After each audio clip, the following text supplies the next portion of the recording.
If everybody could, I know there's so many great discussions going on right now, and we can continue those into lunch if you like, but would really appreciate if everybody came back to their seats so we could hear from the groups.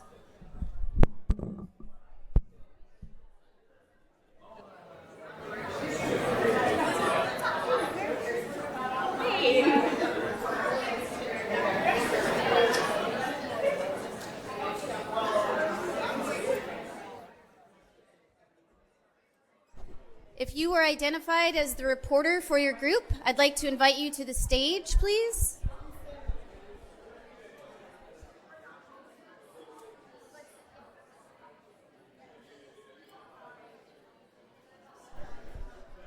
For those who are reporting back on their breakout groups, could you please come to the front here?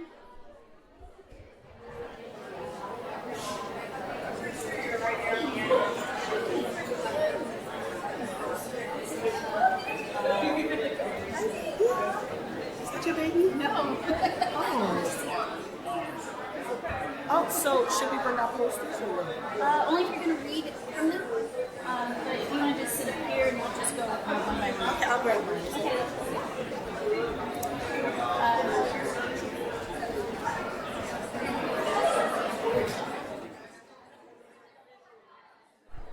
All right, for those who are reporting back on their groups, if you could please come to the front.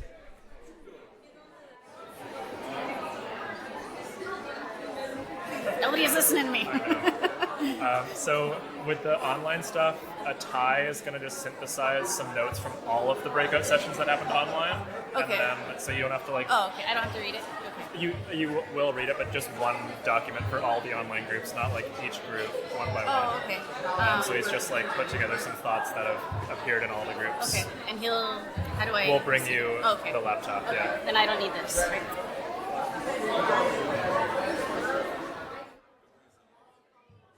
All right, for those who are reporting back on their groups, can you please come up to the front, please? Great, of course.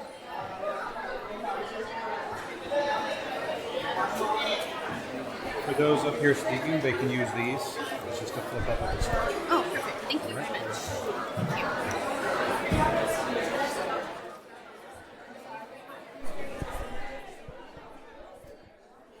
All right, we're gonna start now with the report outs from the groups. If you can all just take your seats.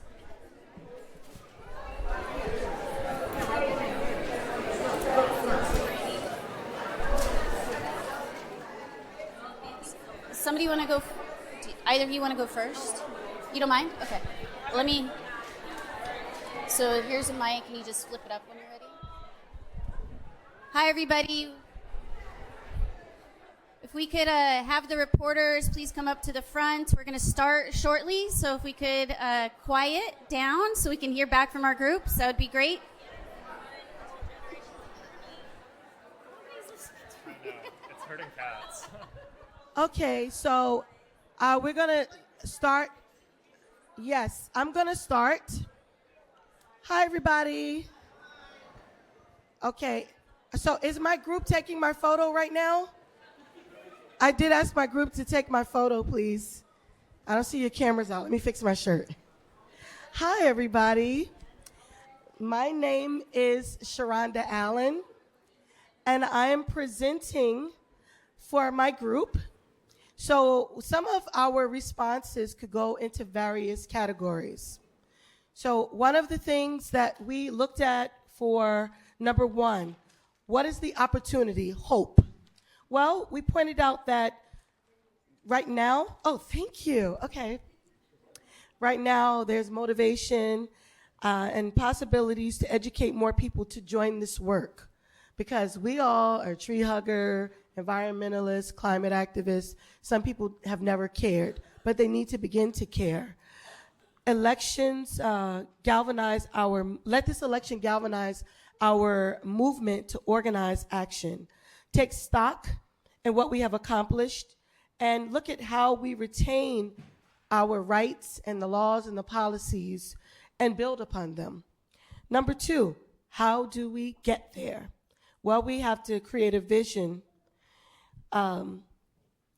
and to make sure that we know all of what we need. I didn't write this, so I'm trying to read it. Sorry.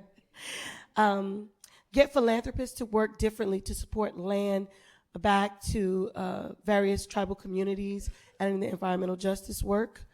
We also talked about respecting traditional knowledge, because I pointed out with our group the fact that in Australia they tried to stop the Aborigines from the controlled burns, and that's why there were terrible wildfires. We have to go back to traditional practices, land stewardship, environmental stewardship. What is the next step? Land justice and land back roadmap should be completed for indigenous communities as well as African Americans with our heirs property. So many of the African Americans here, y'all got land down south, right? That you may not know about. We need a better roadmap on how to create land trusts. We need to ensure that, as Dr. Tim stated, instead of the Kennedys giving the land to the Wamps up in Massachusetts, I'm sure Martha's Vineyard near Chappaquiddick. I see a Pequot gentleman over here. All right. Hey, oh. And giving it back to the people and not the land preservation societies, which is nice to preserve, but let's let the indigenous people, let's let the Wamps in Massachusetts preserve their own land. And then we have to use our narrative to build relationships and create collective support across very broad networks so the majority of people see their own interests, because we talked about the fact that people voted in this election against their own interests. Not realizing that these natural parks are going to be opened up for drilling and other things that are going to hurt and harm our environment and our communities. We may have flammable water more often than before, and we have to ensure that with this new administration coming in, we heard what he said. I believe him. So we have to create a bigger fight, larger coalitions, educate more people, and let's not lose hope. I started to, but I'm trying to get my feelings back together. So thank you.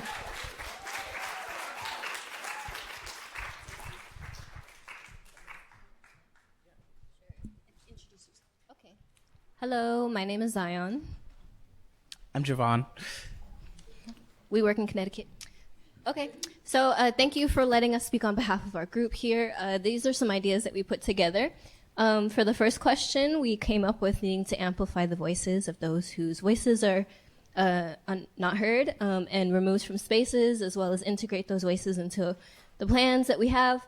Especially local people have knowledge sharing and experience sharing across the diverse groups that we're a part of. Using what we have to harness, using what we have and harnessing the energy that we have to create alternative systems, not being reliant on the status quo.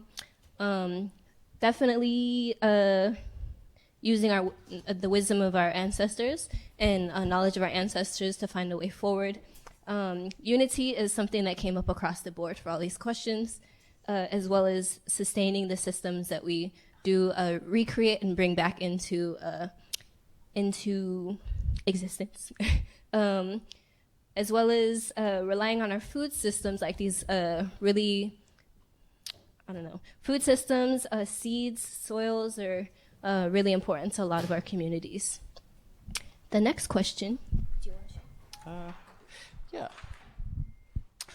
So as Zion said, something that came up for us was unity kind of across the board on, where's the opportunities and how are we going to get there? Really relying on the energies that we cultivated in spaces such as this today, and kind of just reapplying that, when we leave, and just starting create spaces, see what's there, working with what we have, and then using that momentum to push forward and spreading that energy around through education and empowering others, leaders, to kind of like reinvigorate more pockets and just have it kind of be exponential growth. Demanding seats at the tables, with those same leaders that we are inspiring on days like today. And creating more in-person spaces to cultivate unity and organize.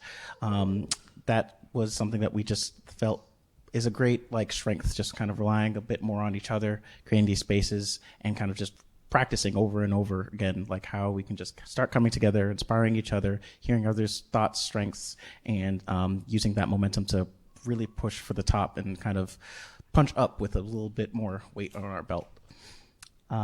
So then action steps. Do you want to pass back?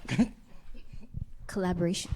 So yeah, throughout this, I think throughout all of the prompts that we were given, action is a consistent thing. One of the first things that we talked about is re-indigenizing, as well as land back and reparations, which is, period given. We also have power mapping, which we kind of talked about identifying who has power in the room, depriving them, and also like realizing the power that we do have as people of the earth. An active respect for diverse voices, which is, hand in hand with unity as well. And the last thing, we're going to say revolution because it's been that time, y'all. I'm just saying. Thank you so much. We'll go on to the next. And I know we're kind of at time, but we're going to allow the time for the report outs. But if you could be as brief as possible so we could also report on our online people. Sorry.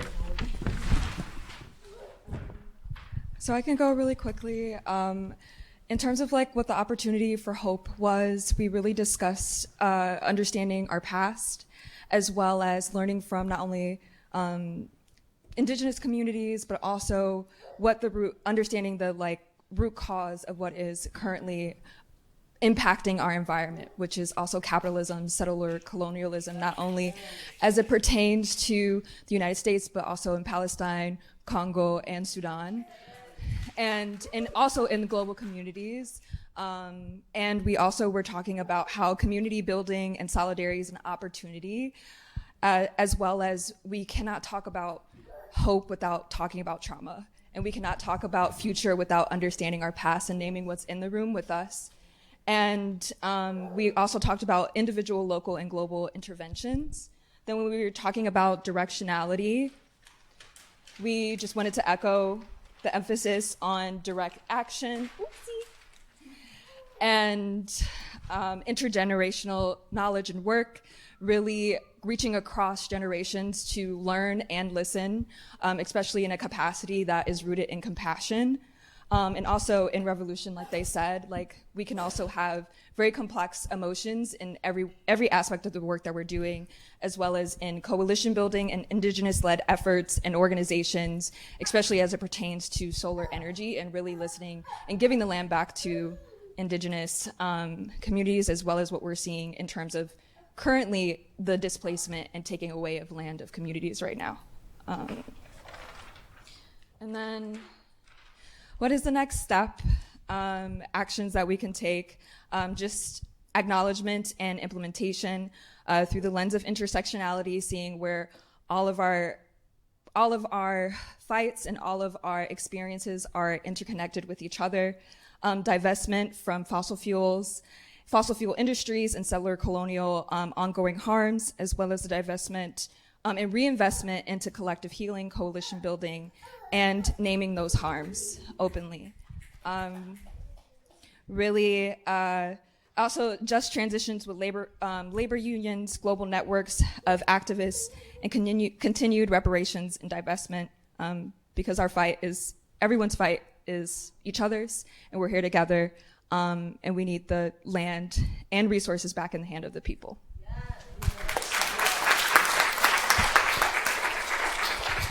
You can go if you want. You go ahead. Okay. You know what? Yes, of course. Hello, everyone. My name is Alice. Thank you to my group for letting me present. I will be quick. The big theme for our group was showing up and doing the work, coming in different ways, intersectionality, and the strength that comes from different perspectives, consistency, a willingness to learn, an emphasis on intergenerational power and passion, and the accumulation of knowledge. Indigenous practices being put at the forefront, as the speakers were alluding to. They work, they exist today. They are not a thing of the past or something to be romanticized about. And bringing in joy, especially outside of institutions and decolonizing the work that's being done through uplifting practices.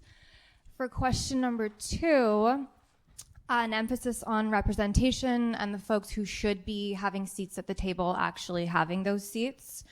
Rebuilding bridges between past and current generations, resilience through community building, active listening, making space for those who should have their voice heard in that moment, and knowing when to step back and when it's not our turn to be speaking. And building conversations into education systems and making them a priority for children and youth, so that one of the folks in our group said that he didn't want his daughters to be hearing about this for the first time at a seminar during their undergraduate degree. It should be from the age of 3 onwards or whenever. And in terms of the last question, we brought back the curriculum situation for the kids as well, but also coalition building, community, productive investments, investing in communities, and being reflective of what those communities want and need, and letting those communities drive how those products are being invested. And land stewardship as the bottom line for ecosystems as well. So I will pass it on now.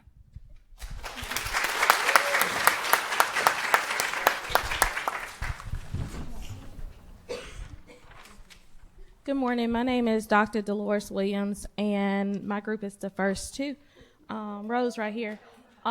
So for question number 1, we put timely, equitable, accessible communication and education, direct connection to who is making the decisions. So knowing your policy leaders, knowing their names, knowing your government, all your government officials, community engagement, and then also systems change for ease of access to cultural materials and land back.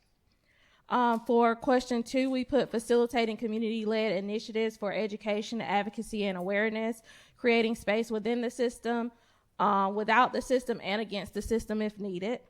And then our last steps, which we actually wrote them as tactics. We put on the ground work in organizing, canvassing, creating communities, education, language justice, accessibility to food, culture, transportation, strategic alliances. Take the time to build genuine relationships, and then love your neighbor.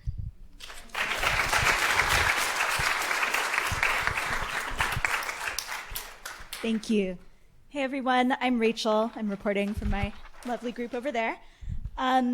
We missed the poster paper. Our discussion was a little more freeform, but in the general kind of opportunity bucket, we talked about how there's sort of a two-way street. There's opportunities for colonial systems to give up power, to open up, to learn from Indigenous communities, but also opportunities for Indigenous communities to cross that bridge and share knowledge and share inspiration.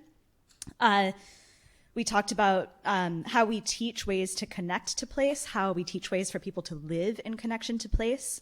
We talked about opportunities for getting resources, funding, and training to tribes. We talked about, opportunities for tribes to demonstrate what they're doing, to demonstrate and really show that off, but also the kind of paired fear of getting stolen from, taken advantage of. We talked about funding mandates and creating more shared vision for our goals and values around land and land management, and the opportunity to build trust, to sort of start to break down that fear of exploitation. We kind of conflated the strategy and tactics, but we talked about creating more agreements around tribal management, systems for land to go back. We talked about co-stewardship. We talked about making space for spiritual and emotional work, and kind of breaking down very linear, hyper-intellectual spaces. We talked about non-policy pathways for sharing culture and values around land management and resources. For example, the timber and the Portland airport that was sourced from Indigenous forests, and sort of the culture that carries forward. And then we also talked about examples of government doing that. For example, a working group of tribal groups that work in timber being in the early stages of a Forest Service effort to sort of define old growth management, not getting brought in late, but being at the very foundation of that work. Team, anything to add? All right. Hello, everyone. My name is Kristen Barendrecht Ludwig, and I'm reporting for our group in the back. Thank you. And also, it was just easier to listen to each other without writing on the paper, but for my group, I'll be writing it all down back there, and if you think anything's missing, please add it.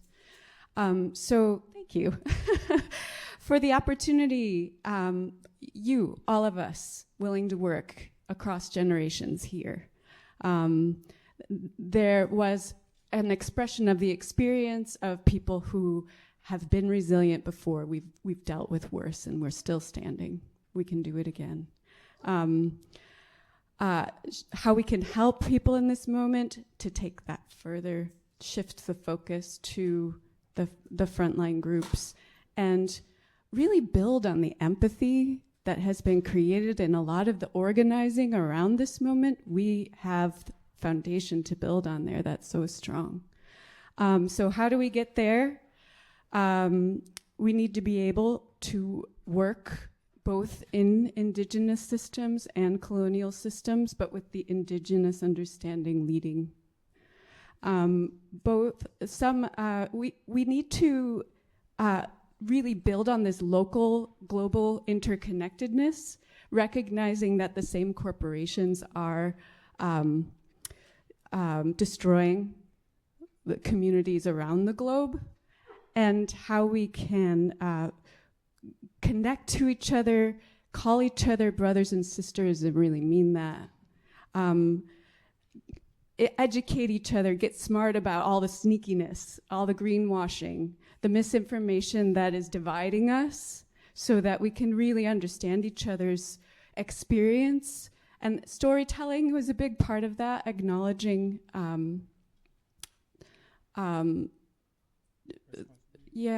understanding each other's needs and the responsibility we have to each other globally. So it's not simple. We need to tell the stories of where we're at. And so what's the next step? There was a lot of focus on that storytelling, using the internet to connect the global community around that, action committees around these global issues, shared experiences globally. Listening with humility, which I think I already saw put into action today, which is way to go, group. Mutual aid among indigenous groups, cutting through some of the dependencies that have been put in place, that people are struggling to survive and need to transition, so finding pathways for that. Demonstrating with our daily leadership, how are we showing up today to move toward that interconnected, empathetic, storytelling, active stance, and keep each other close, support each other, like in groups like this. Don't let yourself get too far away. Really appreciated our group. Thank you. Okay. Yeah, of course. So, of course, I cannot stand here without saying a word. Thank you for showing the leadership. So our take-away message is, we live by example, be the difference we want to see. We are all ambassadors of the change we want to see. And then the action starts now, no time to wait. So we all go out here empowered to make the needed changes we need to make a hospitable and a better world. The time to start is now. Thank you.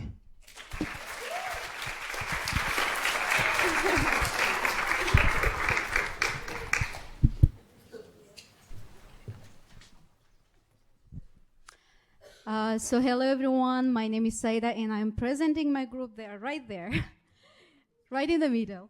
So thank you so much for the opportunity today. And about these 3 questions, one of the favorite quotes from today for all of us was, define your own battlefield. that is something that really sat with us, and that is, I guess, something that we have been discussing in the group and going through around that. And for the hope, I guess, what we were saying, that life is showing us all sorts of challenges and opportunities and everything, right? I can tell you that from my experience from being from Afghanistan and just like coming here and presenting to you right now. So I can say that no matter what dark side or dark truths that we are facing, we will eventually, if we don't give up, if we don't lose hope, we will eventually see a light. So we can go on, no matter what. So that is our hope of the day. And then obviously we should not forget in the battlefield that we always should know who our enemy is, and we have a clear definition of our enemy. And for this time, I know that election was very emotional for everyone, but we clearly know who our enemy is, and we have a clear definition of that enemy. He is environmental denial. He is against immigration. He is this and that, and he is high consumerism, and I don't know whatever capitalist thing that he is thinking money is everything, and I don't care about the environment and stuff like that. So we know everything about that. That is a good thing, and we should be positive on that. Now, direction. Our direction is that I guess everyone here, they need to have a good cultural shift. We are very monocultural. We need to have the shift, and we need to bring in diversity. I know diversity, we see it around, but we don't include it. So what we need is inclusion of the diversity within everything, including the indigenous land, indigenous ideas, indigenous knowledge, and we have to accept that. And that is the direction we should go to, because as our speaker said, like for hundreds, thousands of years, indigenous people have been being here, and they had saying about the knowledge, sharing it, but nobody was listening to them, and this is what we are facing as a result. So, calm down, relax, listen to the knowledge of the ancestors, and go on with that. That is the direction. And then lastly, I forgot our last, because everything was for our last step, so kinda, yeah. So on the last step, which is taking action. Oh, sorry. For taking action, we have formalized land bank. Yes, not just the land bank. We also need all the knowledge and everything that has been taken from us and we were not acknowledged for. We need all of them back. And the way we can do that is for mobilization, for not losing hope. At the end of the day, no matter how dark the society is, no matter how dark the area or the environment or everything that you're facing, even in the cave, there will be light. Just don't give up. Light will always come to you. That's all. Thank you so much.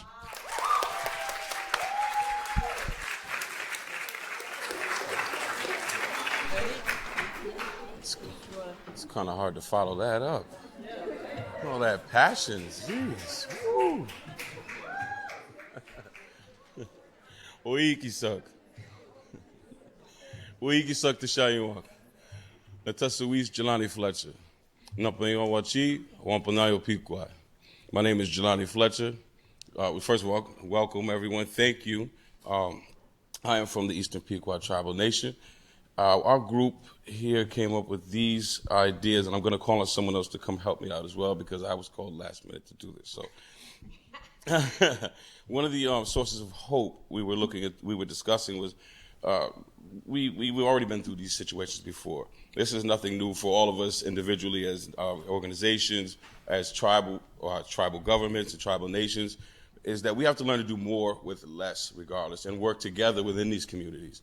So that means us gathering our assets, whether they be human capital, gathering our assets within financial institutions and asset resources of that nature, gathering of all the people. One of the projects that we've been working on particularly is the rematriation of our waterways. And in the forests of the Northeast, those are the veins that bind this region biologically here. The use of technology and mapping our own lands and studying and charting the growth and the work and impact of our work on those lands, so we can actually take some of our own accountability of that that is part of self-determination as well. What else? We have the grassroots and learning, grassroots connections, because the indigenous communities and non-indigenous communities have had a history of mistrust for some time due to whatever interactions have happened since our meeting and first contact and so forth. So one of our objectives and goals is to bridge that gap by eradicating that space and filling it with trust by us creating a space where we can actually interact with each other and communicate our needs effectively, because we all share this earth, we all share this space, and we all have something unique to contribute from our own unique human experience. And in order for us to survive whatever we've gone through now, whatever may come during this period that we just seen the past few days that may take us down a very dangerous path, we will be needing each other. And the hope that we will be deriving from, the hope that we see is in this room today, is a huge sign of that hope. Our interactions with each other and our interactions with the past and our interactions with the land. These are the opportunities that we found in the sources of hope. And question number 2. Yes, that's 3.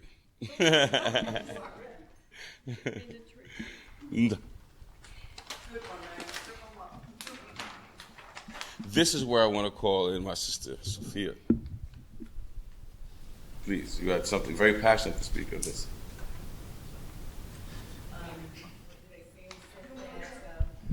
I couldn't reword it any differently than my elder. That it's good to do land acknowledgements, but we need to see concrete action, not just words reading out from a page, right? And that a lot of times we say, well, we need to go back to indigenous practices, but it's just an empty sentence, right? Because we really are still privileging Western education, and we need to kind of really talk about that scholarship in terms of, first of all, when we do research, well, who do we go to get the research, right? We go to the grassroots to do our studies, but we never give them any credit. And so we're always minimizing the indigenous and land-based knowledge of our people that aren't educated. So I think we need to reflect on education.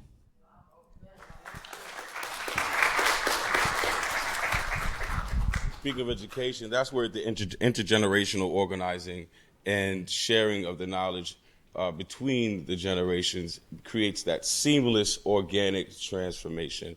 Because in order to create that paradigm shift, we have to go back, but we also have to consider how we're going to move forward. And in order to keep that seamless, organic development and transformation, we have to keep that intergenerational organization and bonding between our elders, middle, and the new coming generations. We have to work on our workforce development and trainings that are focused on creating a new form, relying on new sources of knowledge, other than the traditional sources of knowledge that my sister and elder has just spoke on. And again, like she said, direct action. Finding ways in our communities to consistently impact how policies are developed, but not only that, how we interact with our land and educating each other. And when I say each other, I mean not just, what would we say, the word that I was looking for? Not just educating each other in our own identity groups and our own little, spheres of activities where we find ourselves operating, but allowing our borders to extend beyond that and our minds to become more open and empathetic to those who share that space with us and who look to share that work with us, who we seek to align ourselves with.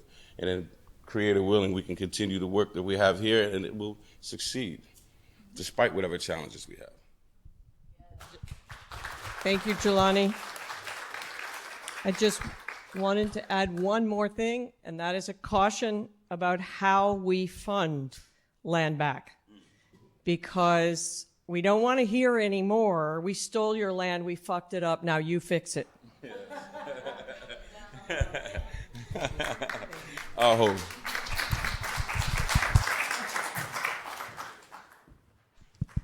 Hi, everyone. My name is Emma, and it's great to be here with all of you today, and it's been wonderful hearing from all the groups, and I want to thank my group of brilliant scholars and activists who have shared so much with me today. I'm just going to speak on the opportunities. We have kind of three main opportunities we spoke on. This is really echoing what I've been hearing in other groups, is just recognizing the legacy of resistance, especially in fascist regimes throughout time and space. This has happened. We're acknowledging it. We're facing this ourselves, and there's so much we can learn from. We don't need to reinvent the wheel. So it's an opportunity to really learn from those who have thrived and sustained their way of life through these regimes. A second opportunity is to really redefine who we are as community. This was in relation to how our government was created to serve us as the people. And we've now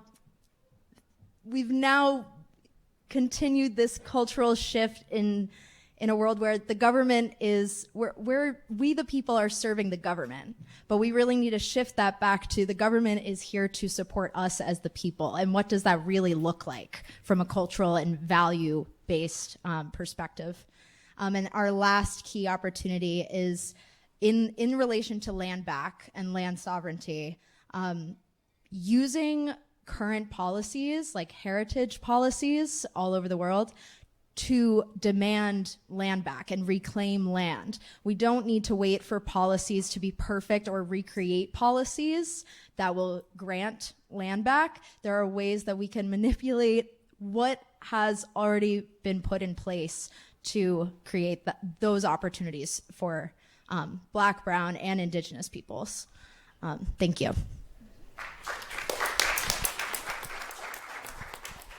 Hi everyone, Vanessa Thomas, environmental justice organizer with Ironbound Community Corporation. For number 2, how do we get there? We talked about stop selling elections. So often we've been fed lies and we've been fed rhetoric by elected officials who never have our best interests at heart and just perpetuate the same systems that we've been dealing with for hundreds of years: colonialism, racism, sexism, homophobia, ableism, et cetera, et cetera. And then furthermore, United Nations declarations of the rights of people to exist. And there's this particular one, UNDRIP, or however you want to pronounce it, the United Nations Declaration of the Rights of Indigenous People. And I wanted to bring this up because we discuss how these measures are great acknowledgments, but where is the actual concrete action? That is what we've been saying across groups today. It's only so much to acknowledge. There's so much more that we can be doing to actually reclaim sovereignty for people. So thank you.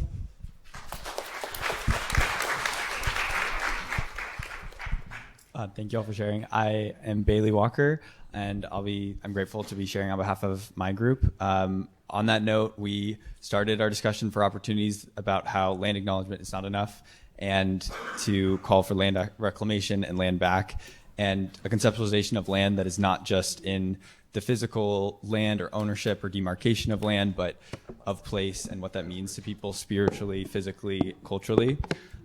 We also began with this question of what is environmental justice, and not allowing it to become a noun that is owned by someone, but maintaining it as a verb, and maintaining questions around, like, for what are we fighting for in terms of environmental justice, for whom, and how can we embrace the multiplicities of what environmental justice means to people and what that struggle means. Focusing on our work on giving credit and compensation where it is justly due, especially as a lot of us in our group are coming from academic spaces that tend to go into these communities and practice really extractive forms of research that nowadays we look to, that points to indigenous methods. However, they're still just kind of extracting that knowledge and not giving credit or compensation.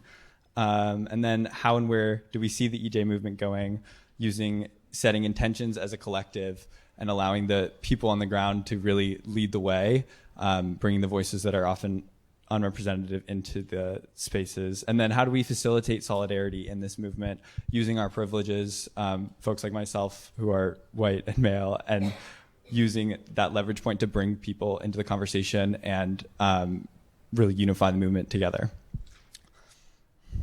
And then in terms of how do we get there, we kind of continue talking about utilizing our privileges, but in a very mindful approach of decentering ourselves, decentering whiteness, and maintaining that humility and allyship and solidarity, and no savior complexes with that as well, and really focusing on what this work can look like in a partnership and community-centered approach. And finally, so what's the next step? Land back, put simply, to decolonize our thoughts, our education, that should be free and open, that environmental justice shouldn't just be something that is taught in a postgraduate or an undergraduate education that costs thousands of dollars, to build collective action from these places of solidarity and community, to work outside this current framework through creative solutions, to make space for, highlight, and compensate Indigenous voices, and to make space and time for grief, to heal past traumas, to care for our community and care for ourselves. Thank you.